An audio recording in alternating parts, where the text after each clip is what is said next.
O julgamento de Jesus por Pôncio Pilatos é um dos eventos mais significativos e debatidos da história, não apenas do ponto de vista teológico, mas também sob a ótica da geografia histórica de Jerusalém.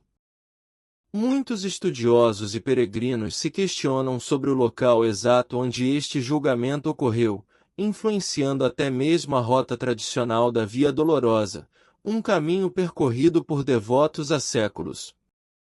Ao longo dos anos, descobertas arqueológicas e estudos acadêmicos têm lançado nova luz sobre a autenticidade dessa rota e a localização verdadeira do Pretório de Pilatos, enriquecendo nosso entendimento dos últimos momentos de Jesus. O local do julgamento de Jesus por Pôncio Pilatos é um dos temas mais discutidos na geografia histórica de Jerusalém.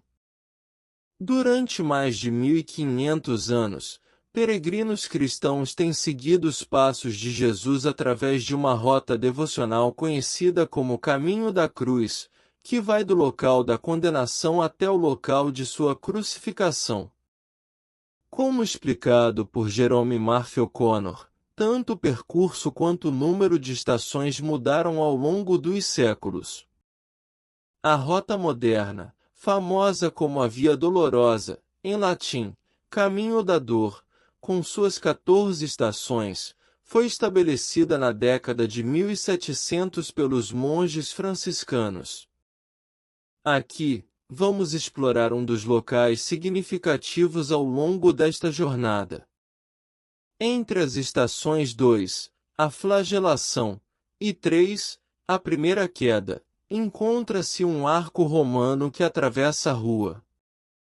Este arco é conhecido como Et Homo, atribuído ao lugar onde Pilatos apresentou Jesus à multidão, dizendo: Eis o homem.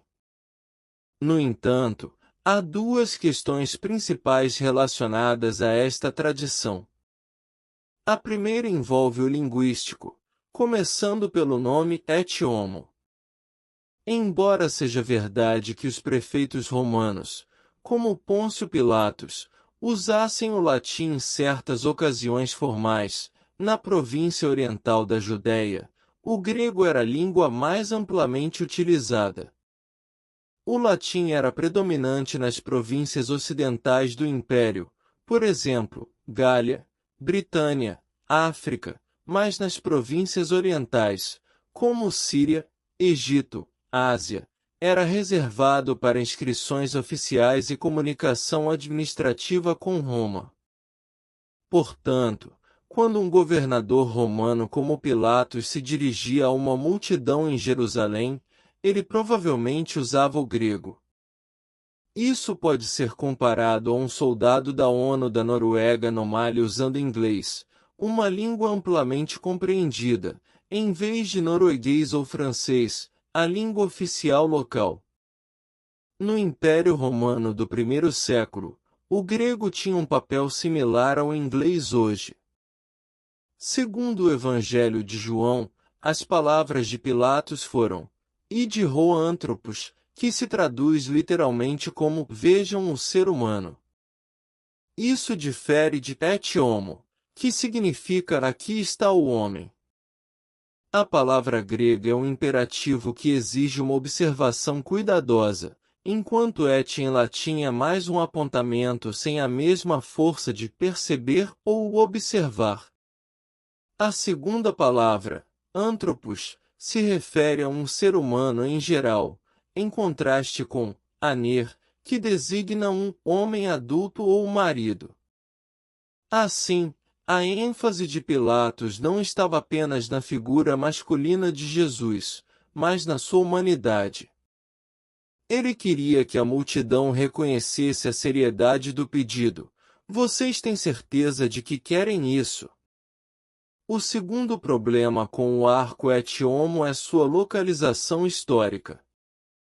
O arco não poderia ter sido o local onde Pilatos fez essa declaração, porque ainda não existia no tempo de Jesus. Ele foi construído cerca de 100 anos depois, Como parte de um arco triunfal erguido pelo imperador Adriano para marcar sua vitória sobre a revolta de Bar Kokhba em 135 s. Esta estrutura fazia parte de uma grande reforma urbana que transformou Jerusalém em a Hélia Capitolina, incluindo o desenvolvimento de uma rede de ruas que em parte persiste até hoje. O arco triunfal original era composto por um grande arco central e dois menores, um estilo típico dos arcos romanos, como o Arco de Constantino em Roma. Contudo, na Jerusalém moderna, a situação é bem diferente. O arco triunfal de Adriano foi integrado na arquitetura do atual bairro muçulmano. O arco central maior ainda atravessa a Via Dolorosa, uma rua que segue na direção leste-oeste. Porém, o arco menor ao sul, à direita, não existe mais, enquanto o arco menor ao norte, à esquerda, foi incorporado a um prédio vizinho, onde agora serve como nave de uma pequena capela católica. Para complicar ainda mais, os estudiosos contemporâneos levantaram sérias dúvidas sobre a precisão histórica da Via Dolorosa. Como mencionado anteriormente, a rota atual com suas 14 estações é uma tradição relativamente recente. Ela começa na extremidade norte do Monte do Templo e segue em direção sudoeste através do bairro muçulmano, terminando no local da crucificação, que se encontra na Igreja do Santo Sepulcro. Esta rota assume que a residência de Pôncio Pilatos em Jerusalém, chamada de Pretório nos Evangelhos, estava na Fortaleza Antônia, uma guarnição romana com vista para o templo. Essa fortaleza foi destruída durante a Grande Revolta entre 66 e 73 s, juntamente com o templo. Pesquisas modernas sugerem que, quando Pilatos chegava a Jerusalém, ele residia normalmente na capital provincial, Cesareia Marítima, à beira do Mediterrâneo. Ele provavelmente ficava no antigo palácio do rei Herodes. Esse palácio estava situado perto da cidadela, ou Torre de Davi, que dava para o Vale do Cedron, próximo ao atual Portão de Jafa. Curiosamente, a Fortaleza Antônia, por muito tempo considerado o pretório de Pilatos, acabou se tornando uma delegacia de polícia. Por outro lado, o Palácio de Herodes também passou a ser utilizado como uma delegacia, conhecida como Kishri, um nome herdado do período otomano. Sob essa estrutura, impressionantes vestígios do palácio foram encontrados e recentemente tornaram-se acessíveis ao público. Tudo isso sugere que é mais provável que Jesus tenha sido julgado por Pilatos em algum lugar próximo à cidadela. Não há nenhum arco étion aqui porque a estrutura original foi destruída quando os romanos arrasaram Jerusalém em 70 s. No entanto, este local situa-se no topo da colina ocidental da cidade, conhecida como Cidade Alta, a área mais elevada da Cidade Velha. Isso pode lançar luz sobre o significado do seguinte versículo. Quando Pilatos ouviu estas palavras, ele levou Jesus para fora e sentou-se no tribunal, em um lugar chamado Pavimento de Pedra, ou em hebraico Gabata. Dois problemas surgem aqui. Primeiro, a palavra Gabata é aramaica, não hebraica. Isso não é um grande problema, já que o Evangelho de João, em outras passagens, usa de hebraico para se referir à língua falada pelos judeus na Judéia do primeiro século. O segundo problema é mais sério. Gabata não significa literalmente pavimento de pedra, o que a palavra grega litostroton sugere, mas sim lugar elevado, derivado da raiz semítica, que significa alto ou elevado.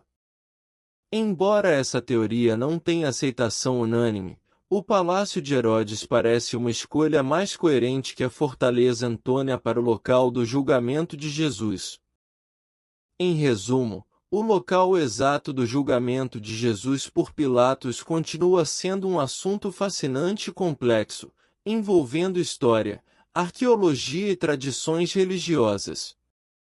Apesar das incertezas e debates, o que permanece inalterado é o profundo significado espiritual desse evento para milhões de pessoas ao redor do mundo.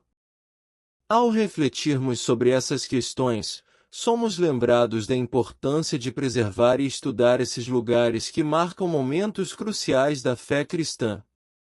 Se você gostou dessa análise e deseja continuar explorando temas históricos e espirituais como este, não se esqueça de se inscrever no canal, deixar seu comentário com suas opiniões ou dúvidas, e compartilhar essa mensagem com seus amigos e familiares. Sua participação é fundamental para que possamos seguir juntos nesta jornada de conhecimento e fé. Até a próxima!